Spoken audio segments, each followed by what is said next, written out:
PM Modi का 3 दिन का सफल विदेश दौरा। यूरोप दौरे के बाद आज सुबह 11:10 पर दिल्ली लौटेंगे। दिल्ली एयरपोर्ट पर होगा भव्य स्वागत।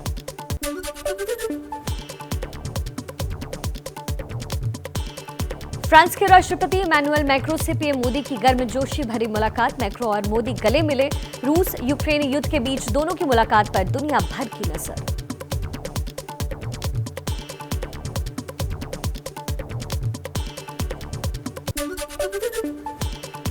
डेनमार्क पे पीएम मोदी का बजा डंका। भारत नॉर्डिक शिखर सम्मेलन में हिस्सा लिया। डेनमार्क, फिनलैंड, आइसलैंड, स्वीडन और नॉर्वे के प्रधानमंत्री भी हुए शामिल।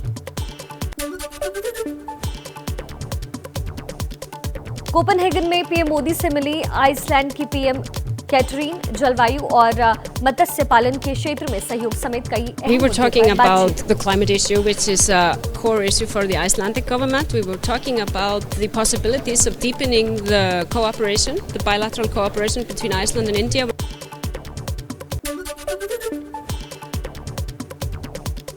कोपेनहेगन में भारत और स्वीडन के बीच हुई शिखर बैठक। दोनों देशों के पीएम के बीच रूस और यूक्रेन संकट के मुद्दे पर भी बात हुई। स्वीडन ने कहा रूस ने जो किया उसे कतई स्वीकार नहीं किया जा सकता। We are a neighbor to Russia, so of course I was very clear on the Swedish view on this, that this is an illegal invasion of a democratic and peaceful neighbor. Nordic सम्मेलन से इतर Finland के प्रधानमंत्री सना मॉरिन से मिले PM Modi. द्विपक्षीय संबंधों पर हुई बातचीत।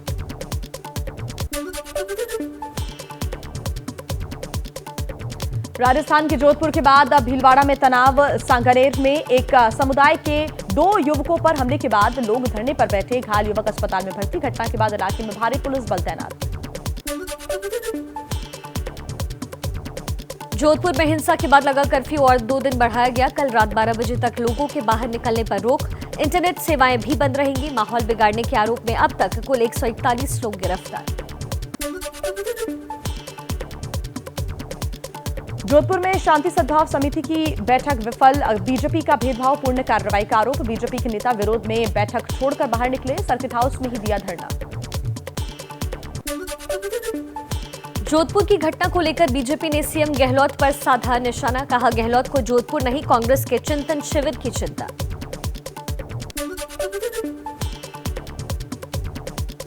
बीजेपी के राजस्थान प्रभारी अरुण सिंह ने भी अशोक गहलोत पर निशाना साधा। कहा वो तुष्टीकरण की राजनीति कर रहे हैं। पीएफआई कर्नाटक के बाद राजस्थान में पैर पसार रही है। करौली, भीलवाड़ा, अलवर और अब जोधपुर में एक जैसी ही घटनाएं हुई हैं।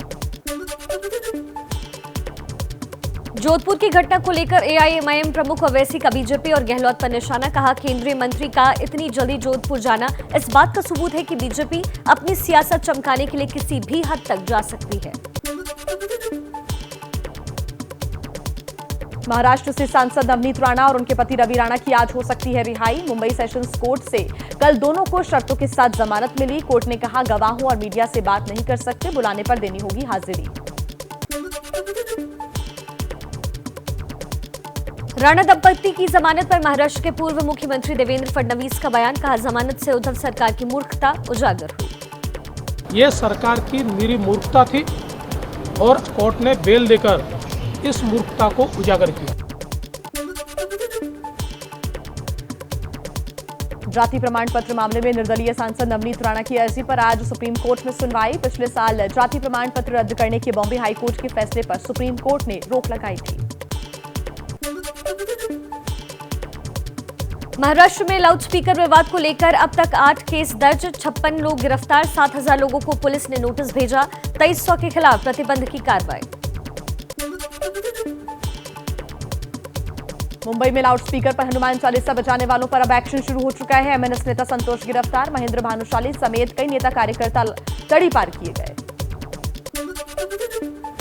लाउडस्पीकर पर एमएनएस प्रमुख राज ठाकरे ने दी लंबे आंदोलन की चेतावनी। कहा मस्जिदों से उतरने चाहिए लाउडस्पीकर। लाउडस्पीकर नहीं हटने तक हनुमान चालीसा पढ़ते रहेंगे। अगर लाउडस्पीकर चलाए गए तो उसके सामने हम लोग हनुमान चालीसा इस महाराष्ट्र में देश में लोग चलाएंगे।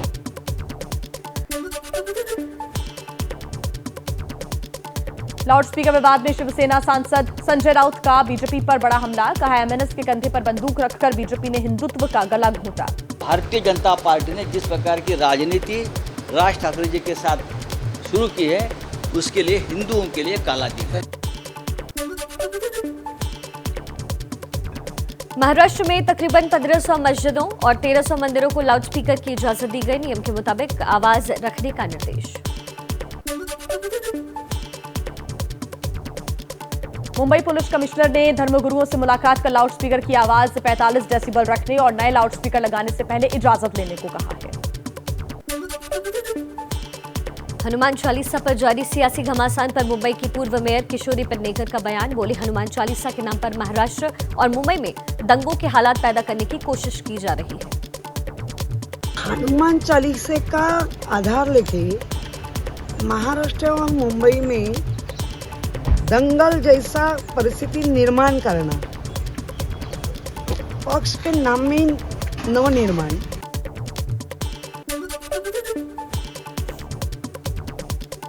लाउडस्पीकर विवाद पर बिहार के पूर्व सीएम लालू प्रसाद यादव ने दिया बयान। कहा, देश को बांटने की हो रही है कोशिश।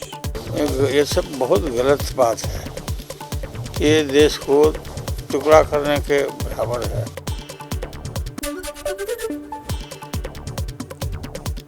राज ठाकरे ने बाला साहेब ठाकरे के एक पुराने भाषण का वीडियो ट्वीट किया। वीडियो में बाला साहेब ठाकरे कह रहे हैं कि उनकी सरकार आएगी तब रास्ते में नमाज बंद होगी और लाउडस्पीकर मस्जिद से हटाए जाएंगे।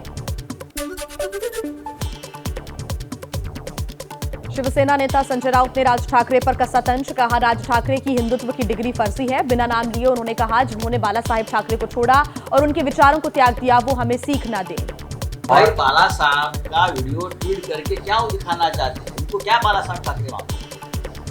जो लोग बाला साहब जी को छोड़ कर उनके जीते जी, वो हमें हिंदुत्व क्या सीखे?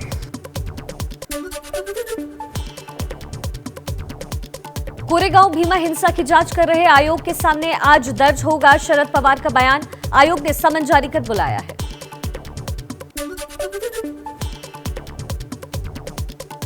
राजद्रोह के मामले में लगने वाली आईपीसी की धारा 124 को चुनौती देने वाली याचिकाओं पर आज सुप्रीम कोर्ट में होगी सुनवाई। केंद्र ने अभी अपना जवाब दाखिल नहीं किया है।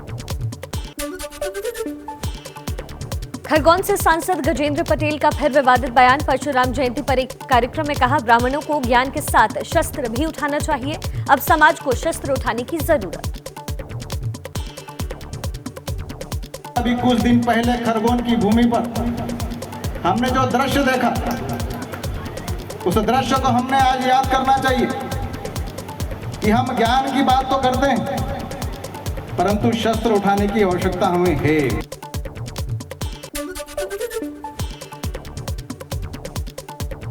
राजस्थान में विपक्ष के नेता गुलाब चंद कटारिया ने कहा, बुलडोजर उन लोगों पर चलना चाहिए जो देश को तोड़ने की बात सोचते हैं। बुलडोजर उन पर चलना चाहिए जो बुलडोजर के नीचे आने लायक जी, आने लायक वो लोग हैं जो एक तरह से देश को तोड़ने का प्रयास करते हैं।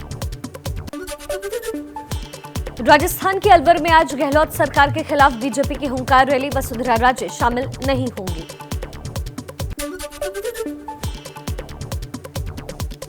बीजेपी अध्यक्ष जेपी नड्डा का आज से 2 दिन का तेलंगाना और केरल का दौरा। आज हैदराबाद में पार्टी नेताओं के साथ बैठक के बाद महबूबनगर में जनसभा को करेंगे संबोधित।